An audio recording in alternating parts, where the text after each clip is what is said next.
He's here. I can feel it.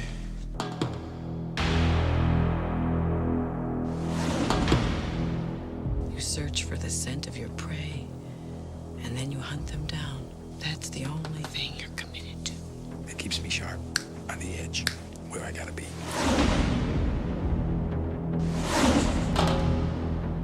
You want to be making moves on the street? Allow nothing to be in your life that you cannot walk out on in 30 seconds flat if you spot the heat around the corner.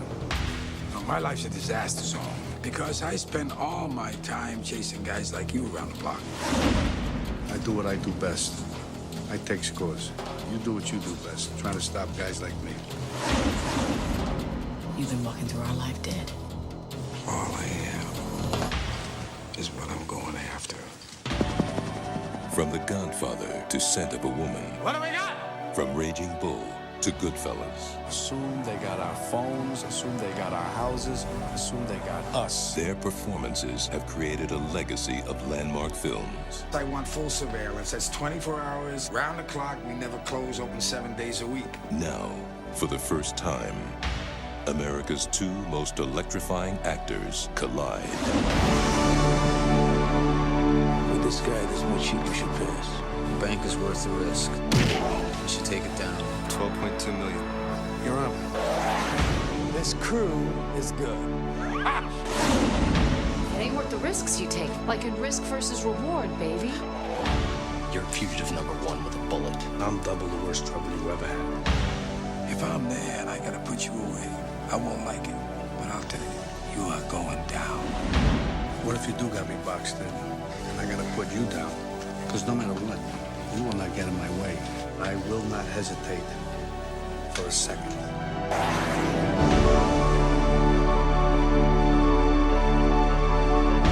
Al Pacino, Robert De Niro, Val Kilmer in a Michael Mann film. Heat.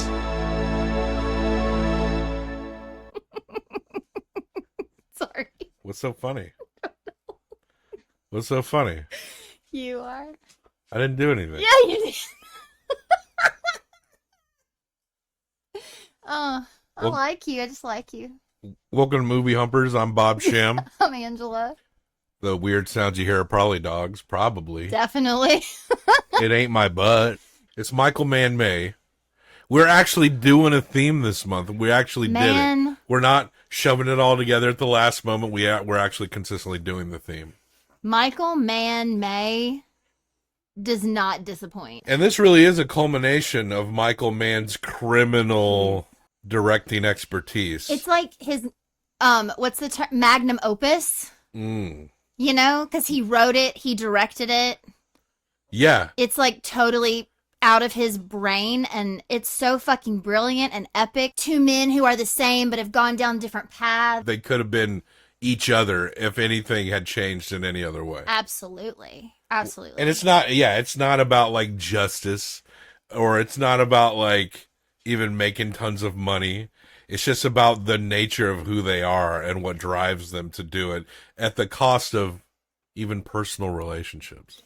Really trying to hold it together, but the dog is now licking my leg a lot. The dogs are really on it. They're underneath us. You can't see it. Okay, this movie's called Heat. Heat. Michael Mann. It's Michael Mann's most infamous movie. I've never seen it. I thought I did, and then I sat and watched. I was like, I don't remember anything about this. I truly was like, I'll probably remember it once we get going, because No. I'm sure it's the kind of thing. No, I didn't remember a single second of it. Had no idea. We cannot split hairs on a 3-hour movie. Okay? I don't know how we're going to do it. It'll be a minor miracle if this is a 30-minute episode. I think we just like super quickly sum up the plot, and then like you said, we talk about the people, we talk about the relationships. I can read the Wikipedia plot synopsis Perfect. as fast as... Let's just start. I love that. We'll play some mood music under my reading. Yeah, a little bed music. Bed. All right, here we go. Your sexy voice. Neil McCauley is a professional thief. Actually, let me move this to this screen where it's easier. Neil McCauley is a professional thief based in Los Angeles. He and his crew, right-hand man Chris Shaherlis, enforcer Michael Chirito, driver Gilbert Trejo, and newly hired hand Wangro rob $1.6 million in bearer bonds from an armored car. During the heist, Waingro kills a guard without provocation. Macaulay kills the second guard, who attempts to pull out his concealed weapon, and Cerrito kills the third guard so as not to leave any witnesses. Later, Macaulay prepares to kill Waingro, but he escapes. LAPD Lieutenant Vincent Hanna and his team investigate the robbery. Hanna, a dedicated lawman and former Marine, has a strained relationship with his third wife, Justine, and struggles to connect with his stepdaughter, Lauren. I don't think he struggles to connect with her. Macaulay, yeah, he seems to actually have a genuine care connection. about each other the most of anybody in this movie, probably. Macaulay follows a code: allow nothing to be in your life that you cannot walk out of in 30 seconds flat. If you spot the heat around the corner, you gotta go. While at a restaurant, Macaulay meets Edie, a young graphic designer who was in that show Judging Amy, with whom he begins a relationship. Macaulay's fence, Nate, John Voight, suggests he sell the stolen bonds back to their original owner, money launderer Roger Van Zant. Van Zant pretends to agree, but instead arranges an ambush, anticipating a trap. Macaulay and his new crew, and his, not a new crew, just his crew, counter ambush, kill the hitman, and vow to kill Van Zant. Waingro murders a prostitute. Hanna's team investigates, discovering evidence that links it to the murder of other prostitutes. Serial killer. Victims of a serial killer. Like, the first half of this movie is like Thief and Manhunter combined. An informant of the LAPD connects Cerrito to the robbery, and Hanna's team begins monitoring him, leading to the rest of the crew and their next target, a precious metals depository. Hanna's team stakes out the depository, but when a careless officer makes a noise, Macaulay has his crew walk off the job, which was a cool scene. It was so fucking cool. Macaulay's crew agreed to one last bank robbery worth $12.2 million. Hanna tracks Macaulay and pulls him over on the 105 freeway, inviting him to coffee. Great scene. They discuss their dedication to their respective jobs and limitations of their personal lives. Hanna describes his failing marriage, and Macaulay complies that he is similarly isolated. They kiss. They make out. No, they don't. Though but they could have, and that would have been great. Though they admit their respect for one another, both acknowledge that they will kill the other if necessary.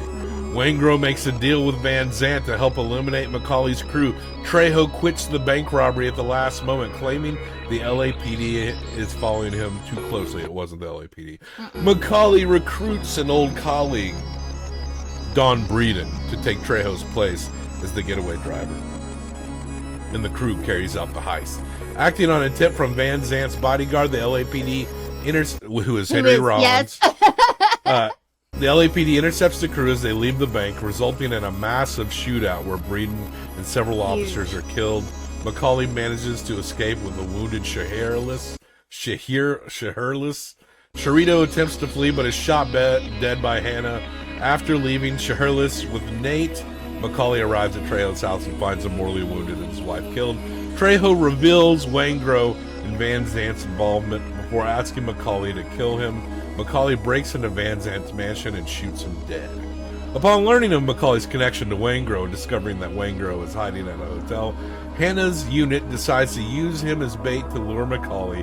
As Macaulay prepares to flee the country, Judging Amy discovers his criminal identity, but agrees to go with him. Before escaping, Shahirless attempts to reconcile with his wife Charlene, Ashley Judd, who has been forced by the LAPD to bring in her husband. He encounters her at the hotel.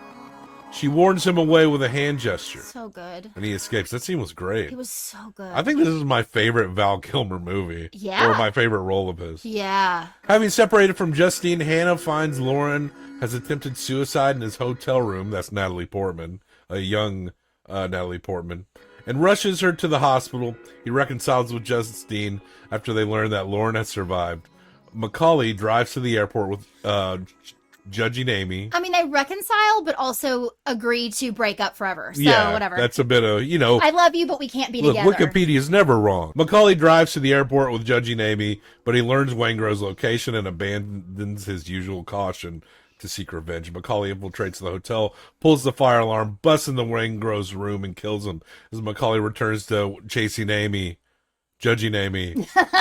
he is spotted by Hanna. Macaulay abandons Edie, fleeing into the tarmac to the Los Angeles International Airport, pursued by Hannah. The two stalk each other, and Hannah shoots Macaulay in the chest. Hannah takes Macaulay's hand as Macaulay dies of his wounds. I told you I wasn't going back. Told you. Okay, that's the plot. So let's just talk about our characters and what we thought about them and the way Michael Mann sets all this up, because this is a plot synopsis, but it doesn't do justice to the nuance, of course. Go down the cast. I know we kind of mentioned, but like, obviously we've got Al Pacino. Al Pacino is Lieutenant Vincent Hanna. Robert De Niro is Neil Macaulay. Val Kilmer is Chris Shiherlis. John Voight is Nate. Tom Sizemore is Michael Chirito. Diane Venora is Justine Hanna. Amy Brenneman is Judging Amy. You did that a little quickly. I was going to say, like, the team is these guys, but that's okay. Ashley Judd, Michael T. Williams, Wes Studis, Ted Levine, Dennis Haysbert, William Fichtner, Natalie Portman, Tom Noonan, Kevin Gage, Hank Azaria. Oh, yeah, Hank Azaria's in this. Hey? Fucking Ashley Judd. Yeah. How, bro? I know. How, bro? Especially when she's got Val Kilmer on the couch. Come on. Shit. Come on. I mean, he was like a scumbag, too. I mean, everybody's a scumbag in this movie, right? To a point, except... Well, this movie is pretty good. I prefer the porn version, Meat.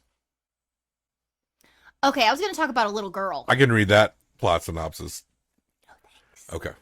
I just finished saying that everybody is a dirtbag, but obviously you do see these moments where, you know, these people have relationships and they genuinely, like, love people. And one of the things that struck me the most was the relationship between Hannah and the little girl. Because Al Pacino doesn't really give a fuck about his wife, really. He, like, wants to fuck her. Like, he's attracted to her. But they don't really talk because he doesn't talk about his work. So she feels like he's not paying enough attention to her. But he has this really good relationship with her kid, whose dad is a fucking deadbeat and, like, leaves her all the time. You hated Justine. You hated I Justine. hate Justine. And the reason, okay, here's why I hate Justine. Go ahead. Hannah is a homicide detective. He's in charge of, like, homicides and robberies. On his third marriage. He's on his third marriage. He tells her at one point, I told you I don't talk about my work. I have to keep my work separate. I told you when you came into this.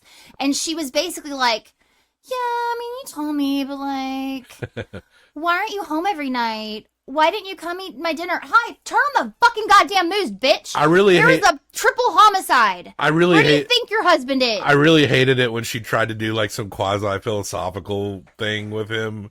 And he's like, I don't want to talk about the meth addicts microwaving their babies with you. Yeah.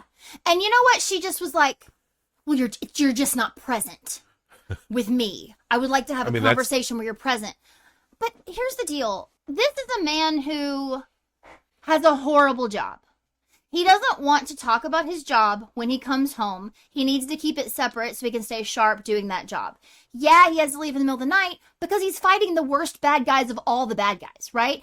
And he comes home one day and she's all like, I made you dinner 4 hours ago. And he's like, how's the kid doing? Did her dad show up today? Is she okay? And she's like, your chicken's cold and blah, blah, blah, blah, blah. And why didn't you even call me? And he's like, but no, is the kid okay? Like he fucking cares about her child. Yeah. And he cares about her. And you know he fucks her good because he's Al Pacino. We meet them fucking, don't we? They're fucking at the opening scene. You gotta, this is what we need to bring back fucking in movies. There's no concern. It wasn't like, are you okay? You were late. I know you're not going to talk to me about what happened, but, like, are you okay? Like, or, hey, listen, I get it. Next time, can you just shoot me a text so I know that, like, you're not the one in the shootout? Not everyone had a cell phone in 95. But you know what I mean? Like, it's just one of those things where it's like, truly, every time that he wasn't there, I did quotes, he wasn't there, but every time he wasn't there for her, he was doing his job. He wasn't cheating on her. He never did. He actually said at one point, he's like, I've never fucking cheated on you. She cheats on him. In their house, in their bed, and flaunts the man, the actual man, not just the act, in front of him. Yeah. And she's like, why aren't you even mad? You know what this is? This is we're going to get drunk at the bar and I'm going to make out with somebody to try to make you jealous. Shit. That is not what you do. Angela hates Justine. I mean, she was not very, she kind of sucked. I mean, the worst person in this movie is Wangro. Number two is a serial killer, and he is a piece of garbage. It's Wangro, Justine, and then Van Sant. Yeah. Yeah. Yeah. Because also, like, there's this part at the beginning where her daughter is basically having a panic attack, and she could give two shits. Until the kid starts actually crying, then she's like, oh, baby, it's okay, we'll figure it out. But before that, she's, like, not paying attention to her daughter. Who's having a very stressful morning, trying to get ready for a father who never shows up. And when she cuts herself and he finds her, he goes to his, like, little side apartment or whatever the fuck, hotel room? Or... It's a hotel room because he's basically moved out of the house and is staying in the hotel. Yeah, she goes there and he finds her in that room. He went there, yeah. And so, yeah, they're going, and she just seen us trying to reconcile, but the first half of the movie is the first half is fucking fantastic. It is. It all is. And the second half is great as well, but like it's more about like I said, the first half is like Manhunter and Thief combined, because the Waingro is like a serial killer essentially. Mm-hmm. Everyone's looking for him. And the latter half is just like how people are trying to deal with their own nature and face it, and like and how to move on from who you were. The idea of like moving on, but then also completely failing at moving on to who you were, because it's who you are, right? Yeah. I mean, and so then you think about, Hannah's like trying to have a family, right? With this third wife and this stepdaughter that he really cares about. But he is so in his job that he does neglect them. And he knows that. And like the diner scene where he and Neil are talking to each other. Yeah, they meet up, which is a classic scene. It was like a fucking... Listen, these guys are so fucking good. Like, that scene ended, and I literally out loud was like, ah! Yeah. Like, it's so... Just, if you haven't seen this movie, watch the whole thing. If you haven't seen it in a long time, and you don't have 3 hours, watch that fucking scene again, man. Like, it's so good. Like, the two of them together, and there's this thing where it's like cat and mouse, kind of, right? But it's not. It's like mouse and mouse. In Meat, they meet at the diner and suck each other's dicks. Do you need to just get it out of your system? No. We'll read the plot synopsis to Meat. You said you wanted to. You just need to get it out of your system. I'll have to write it up. It'll be based on the Wikipedia, but with certain words changed around. But anyway, Neil's the opposite. Neil has absolutely nothing. He has a gorgeous apartment with a beautiful ocean view, but he doesn't even have furniture. He has like coffee cups. Like he doesn't have shit because of his rule of you have to be able to leave everything in 30 seconds without looking back. Yeah. And he does fall in love with a woman in this movie, and he wants to make a life with her. But when he sees that that's not possible, he also walks away from her. Yeah, but it comes down to being caught. Well, it seems like he's caught either way, right? Where this is at the tail ass end. But do you drag her into it or not? But there's all this foot traffic around him where the car is parked. Like he's not going to get out. No, he wouldn't have gotten. And what, he's going to grab her and start running when she doesn't understand, and she's going to slow him down? Maybe if Hannah wasn't like right down the street, but he saw him. Yeah, if he hadn't seen him. But Hannah noticed the car and was like, oh, because he didn't know who Edie was. But he knew Neil had a woman. Yeah. And he knew Neil was on the way out of town. Yeah, Neil told him he had a woman. And he knew Neil was on the way out of town. So then he sees this woman in the midst of chaos sitting in a car waiting by a loading dock. So that's his fucking woman. I don't even remember if it said it on the plot synopsis here. But they key into who this crew is because even though they killed the guard witnesses at the very beginning in the heist... Tom Sizemore calls everyone slick, and he manages to make that connection through a snitch network. It kind of mentioned it, but some of that skimmed really quickly. And it's really interesting because they really make the whole squad in like 30 minutes. Like because they're like, follow him, see who he eats with, track them, and they all everyone go out was to but eat. Neil. But because everyone had wives and shit. So they're planning some shit, and they go to this place, and we were talking about how. In the plot synopsis, how they realize they're being followed. Yeah. They're being watched. And it's such a fucking fantastic scene because all these detectives are looking, they're going into a building, they're looking to save crack, throw back the thief, right? And so Val Kilmer's got that machine like James Caan does, right? And then so Neil is just in the shadows. He just tucks into a corner. It was cool to watch him back into it. Man, it's like fucking... There's a reason this movie is like very highly regarded. And so they've got the thermal detectors, right? The night vision. And it just looks like they hear a noise, but it looks like Al Pacino, Hannah, and Neil are just like looking at each other, but they don't see each other. You know that they don't see each other. But you see But Neil. They feel each other. They feel each other, and you can see it looks like Neil, his like thermo-looking face, looks straight ahead. Yeah.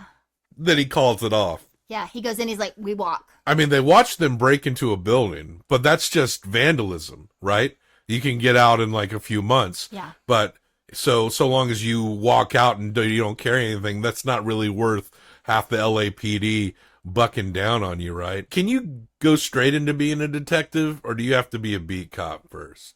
Who wouldn't want to be the guy that's solving real crimes? You don't want to be the guy who's nickel and diming working people on the freeway on the way home. Sure. You know, you want to be like the guy that's like looking for actual murders. Yeah.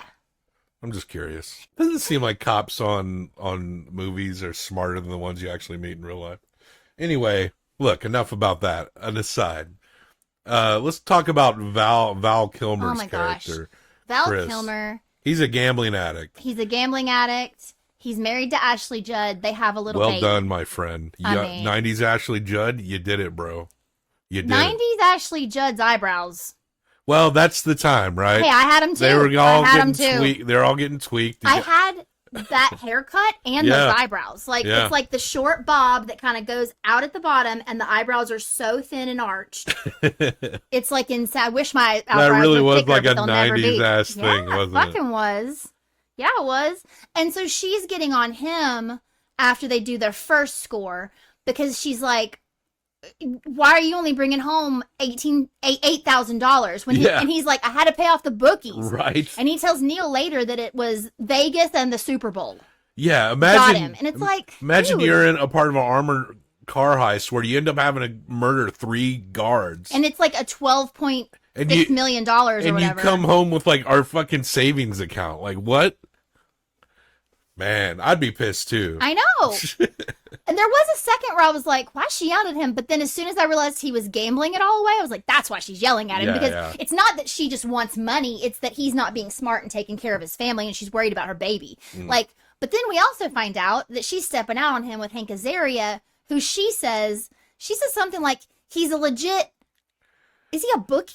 No, he was running. They talked about how he got caught running cigarettes up from North Carolina. Yeah, so he was doing some like small time, some back of the truck kind of bullshit. But she tried to act like he was someone who was like straight of the line. Like she was trying to be like, oh yeah, he's legit. He's got like a real job, kind of deal. But yeah, the whole time it's like, is she gonna leave him or not? There's not a doubt that she does love him. No, sure. But one time, like De Niro's character Neil realizes that like she's cheating on him because follows her. He grills her about it, and Kilmer's like, no.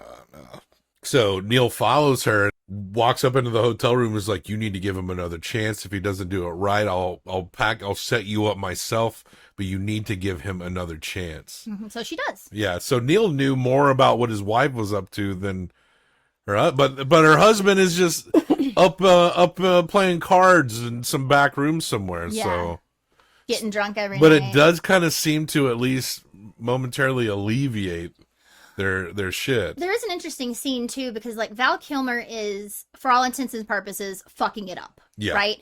Val Kilmer's fucking it up. But he has a beautiful wife, and he has a child, and he has a home, right? And Neil looks at him and he's like, don't you remember the rule? Like, you have to be able to walk away from everything in 30 seconds. And Val Kilmer looks at him and he's like, the sun rises and sets with her, man. Yeah. And that's when Neil's like, I gotta set this girl straight. Yeah. That's when he's like, I gotta give her one more chance. Because he even says to Neil, he's like, when are you gonna buy furniture? When are you gonna find a girl? All that. And Neil's like, Chris, Val Kilmer. Someday. Is he originally, it's kind of him that is the reason that they have to set up this big score that's like $12 million. That goes tits up like crazy. Not completely him. So he needs the money. Yeah. But Neil wants the money because this is his retirement job. But Neil wanted to walk. He would kind of willing to walk if everyone else was going to walk as well, because I didn't get that. They were made like his fence was like, look, this job, this is kind of a bad idea. Well, maybe it's a lot of money, but this is not a good idea. You might want to move on from this. Well, that was to Tom Sizemore. He was like, you don't need to do this. You're going to go back to jail. His fence warned him as well. It's going to be a hard job to do. And Sizemore was just like, I like the rush. I like the adrenaline. Well, and Neil's thing was, and whether he was trying to pump himself up or just convince other people or what, but what he said was, the risk is worth it to me because this is the last one. Yeah. Like, I walk after this. I'm leaving after this. So I'll throw it all against the wall. But he did say that. And then Val Kilmer was like, I have to do it. I need it. And then that kind of broke my heart a little bit with Tom Sizemore. Kind of reminded me a little bit of Four Lions, except Neil was trying to talk him out of it instead of talk him into it. Yeah. He basically was like, you have to decide. And Tom Sizemore was like, what do you think I should do, Neil? And he's like, no. This has to be your decision. I am not telling you what to do. I actually think you need to walk away because you have a woman and you have a life. He's the one who most recently got out of jail because he's the one that was blabbing, you know? Yeah. And it's like, you need to go home. You need to stop. And he's like, no, I want to do it. I want to do it. And I think he just really follows him. But there was a total forebodingness to that bank job that was just like, you knew it wasn't going to work out. Just based on, like, all the warnings. Like, they had a tag and a line on every member of this crew except Neil, who was the only one who knew how to... They kept losing him at night. Well, after the diner scene, he goes to the airport, and you can't do helicopter monitoring around the airport. So it was, like, genius. Like, he knows directly where he is, but you still can't follow him based on the tech that you got and how he's going about it. Yep. So it was very clever there. So clever. This bank job goes down, and it's like, this is like a 20-minute shootout scene.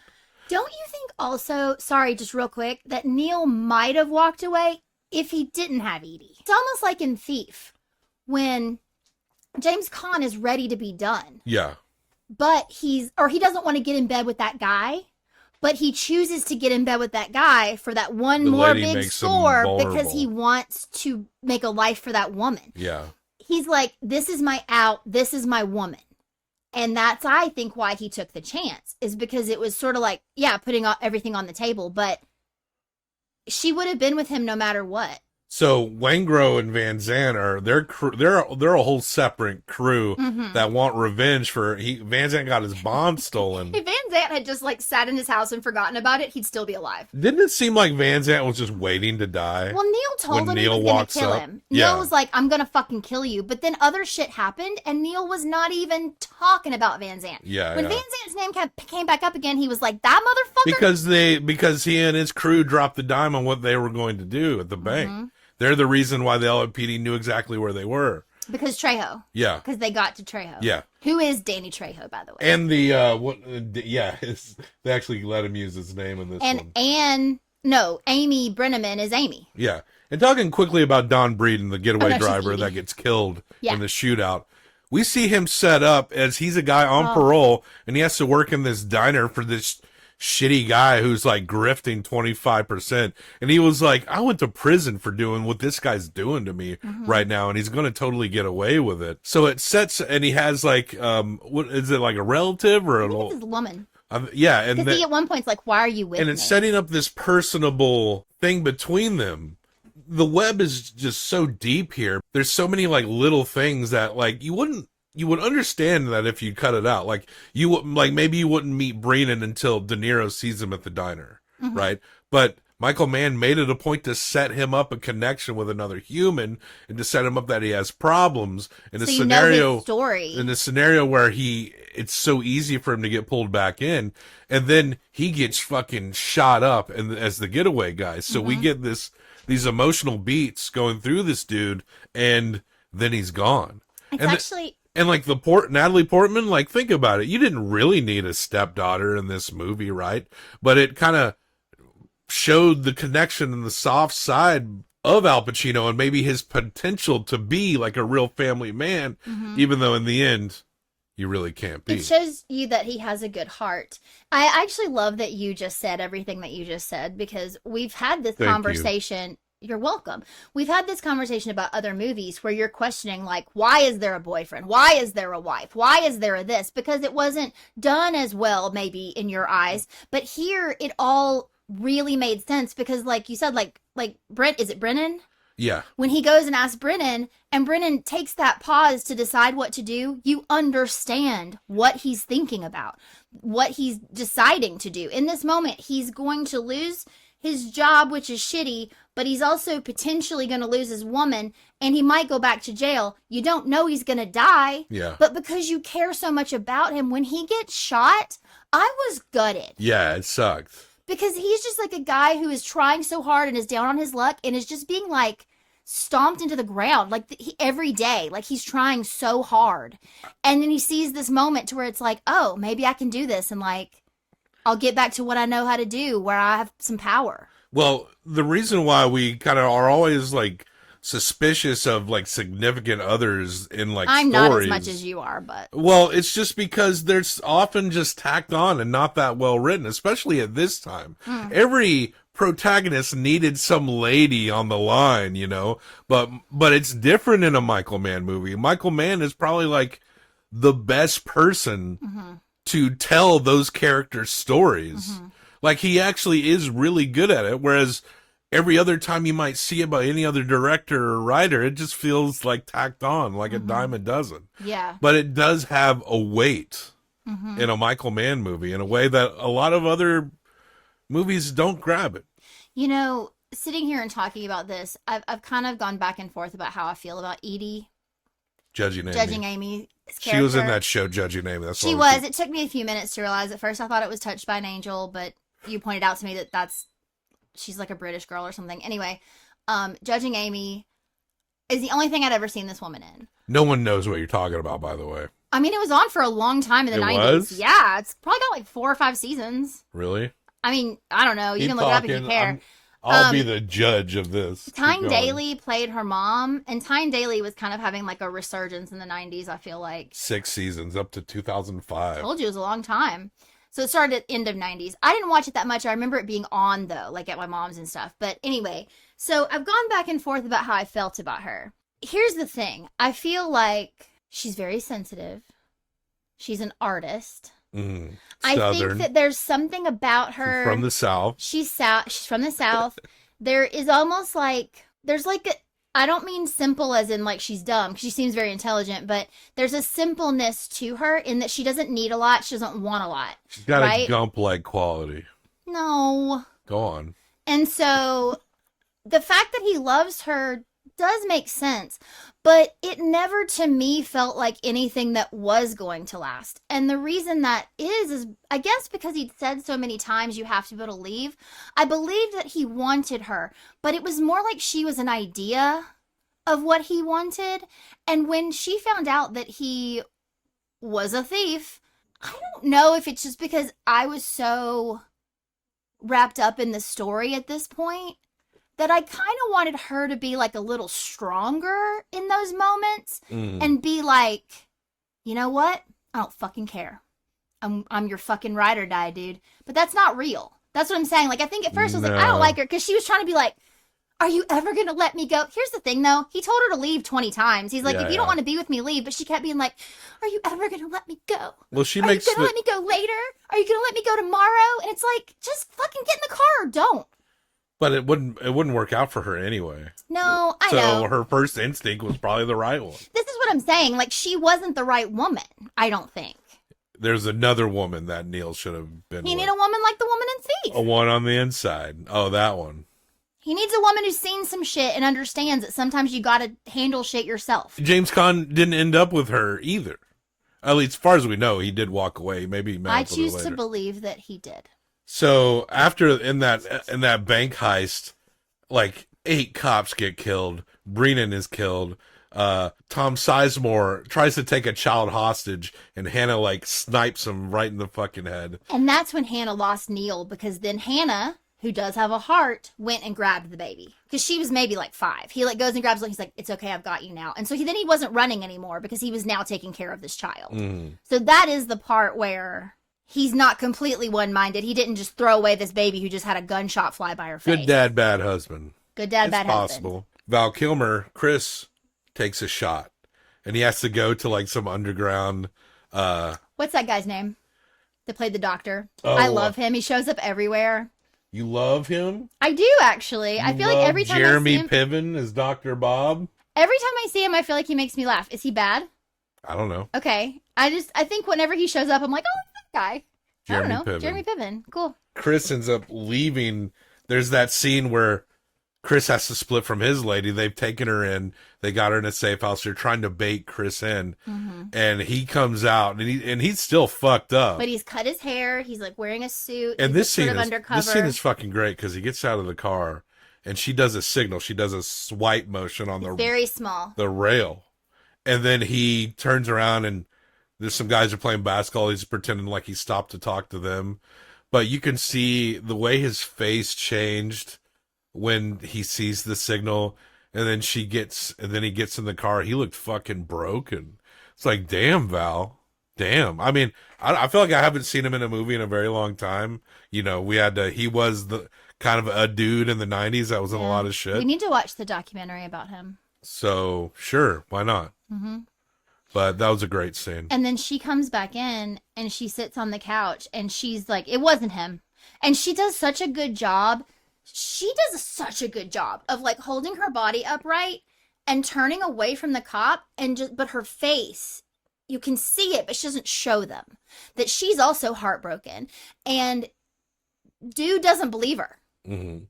And so he's like, not because she's not doing a great job of pretending, but because he's just doubtful, because he was like, that's the guy in the car. That's the gig. Why would he believe anyone? And so he's like, stop him at the end of the street. And this was amazing. So John Voight, who's the fence, you keep calling him. I've never heard that term before. It's like he's working out the jobs. He's working out the things jobs, are going through him. Outs. He's making sure things are scouted and they look good. But he set up Val Kilmer with this whole other identity so that he can get away. He gave him this car. He gave him these papers.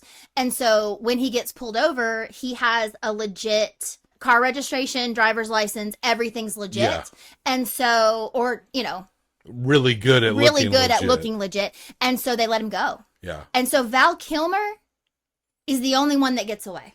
Yeah, that's true. Because Neil is so driven by revenge when he finds out Wangro's, and it's all a big setup, and he knows it's a setup, but he has to fucking do it. Who's alive at the end? Literally, it's only Val Kilmer and John Voight, and Ashley Judd is now gotta go straight for the rest of her life to take care of her kid, right? Like, not that she wouldn't anyway, but like now she's like alone, because Hank Azaria is also a dick. Well, were you gonna say she could go gay? So of course we talked about how Neil abandoned judging Amy. Mm-hmm. So this movie takes its fucking time. This is like a crime epic. It's 3 fucking hours long. I said it's Shakespearean. And Al Pacino and Robert De Niro are having a shootout, or at least are trying to stalk each other out by the runways until finally the lighting. Yeah. So the field would light up. Yeah. When the plane's descended is descending. And so they'd be in like almost darkness and just very high shadow, and then the light would come up, and it does that once, and they're like, they can't see each other.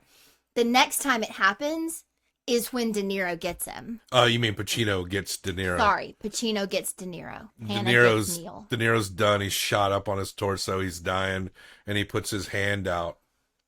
Pacino takes his hand, and he just sits there while he passes away. When Pacino told him when they were at the diner, he was like, if it gets to that point, I'm not going to like it, but I'm also not going to hesitate. Yeah, but it was really touching when they were like holding each other's hand at the end. They had respect for each other. They did. Because they almost were the same people, just in different directions. Is it game, recognized game? Like, totally. That's what this movie should be called, Game, Recognized Game.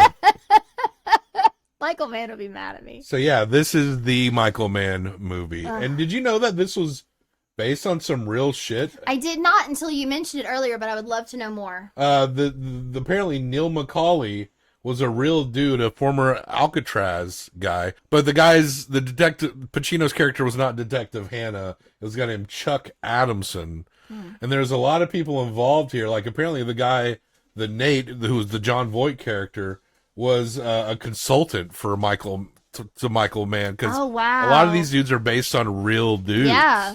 So of course their time frame was in the late 60s, This one is very much a 90s movie. Yes. But also, Michael Mann had apparently been working on this movie since before Thief, and it was going to be a TV show, but he got it because he'd been working in TV and made a couple of TV movies. He worked on Miami Vice. The producers, the TV executives wanted a different lead, but it fucking worked out because this dude got...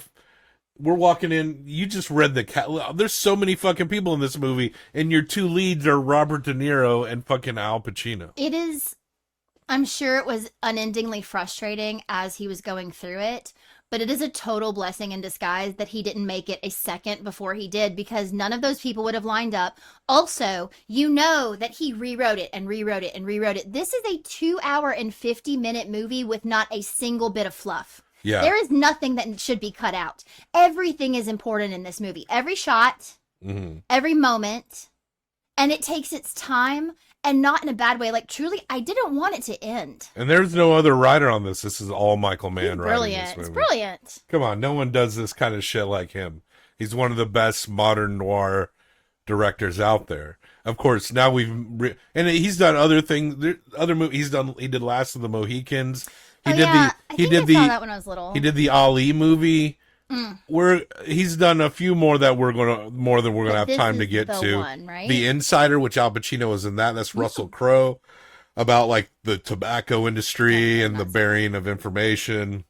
That's a white collar crime movie. I like blue collar crime. The streets. You like it in the streets. You like to get down in the streets. You're that kind of lady. You're a lady of the streets. Okay. But yeah, so we'll be sticking with some crime. But I have a feeling, and I don't know because I've got a couple more movies in mind that I haven't watched yet. I think we'll probably watch Collateral and Public Enemies before.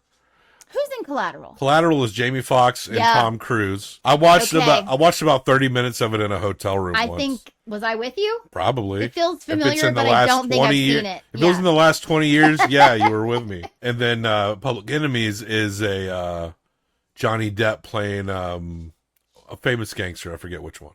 Okay. So, but yeah, so we'll see. But I have a feeling that the trifecta of Thief, Manhunter, and Heat are like... I think we've dancing at the peak. Also, this movie, we watched this on Netflix. It's number 7 in the country right now. It's about time for Michael Mann to put out a new movie. It's been 5 years.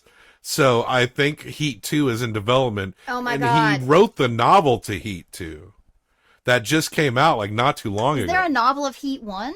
I know there's a Meat novel. Stop it. But I don't know. I don't know. I don't think so. I don't know. I want to see Heat 2. But I think there is it's about time for some more Is there any information about Heat 2? Well, who else is, maybe Ashley Judd. They call it like more Ashley Judd Heatier. Her kid is like grows up to be so Val Kilmer could be in it. Al Pacino. Be in it. Al Pacino. John Voight's dead, yeah? No, he's not. just real old. Yeah. Okay. I don't think he's dead. Al Pacino's still around. If he'll do Adam Sandler movies, he'll show up for Heat too. Al Pacino. Wouldn't it be great if like Natalie Portman just like phone called him in Heat 2? Phone called him? She doesn't have to be in the movie. She has an appearance? Yeah, she's just like still in touch. Or he gets a card from her or something. You know, like something to where he's still in her life. What if Edie got pregnant with Neil's sperms and that kid grows up? If Edie got pregnant with Neil's sperms, then we're talking about a Val Kilmer son, Neil's son situation like in that one movie, The Pines. We're going to hump Heat. And we'll hump Meat, too. We'll probably get to that one later. Not me. You're going to hump this 1 through 5 times. I'm going to hump it 1 through 5 times. Combined for best out of 10. And we will rank it in our tier system. Okay. Angela, go ahead. 5. Whoa, you're a 5? Dang, girl. I think this is the best movie of this kind that I've ever seen. I mean, this is like the 90s crime movie. Yeah. The fact that it's almost 3 hours, I was dreading watching this movie. I'm not kidding when I'm telling you I did not want it to end. I mean, I didn't love the judging Amy of it all, but like I said, I don't know why I had such a hang up about her, because I get it. And even I said, I think I just didn't like her because I would have been in 100%. Yeah. I feel like she wasn't in 100%, but that's more reality.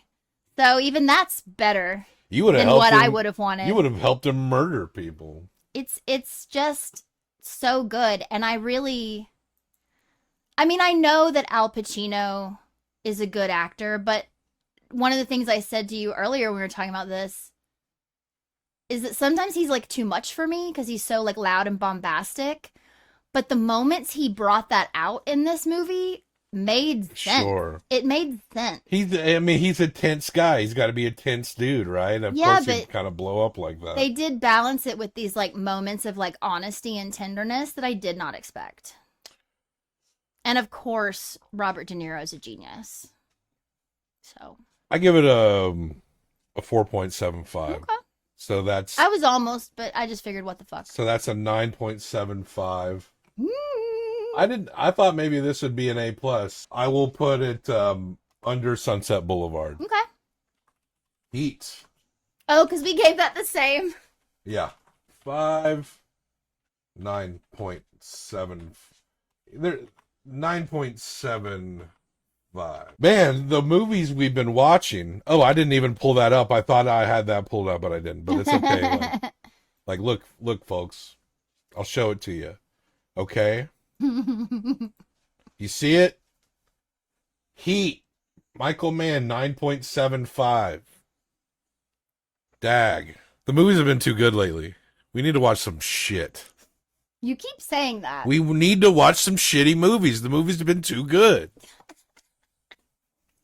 Suddenly we got 4 S-tier movies. We didn't have any for 2 months.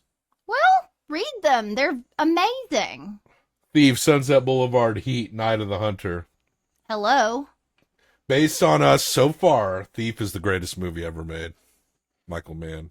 Sorry, Michael Mann. Heat did not quite get up to snuff with You Thief. mean Manhunter. Oh, okay. Manhunter's not an S tier. Mann, the director, Mann. It's Michael Mann May. Michael Mann May. I know. Get that Michael Mann I heard. meat. No. That was a stupid joke. I need to let it go. All right, check the show notes for... Michael Mann meat. I just heard you. Check the show notes for links where to find us. Death to all traitors. Death to all traitors.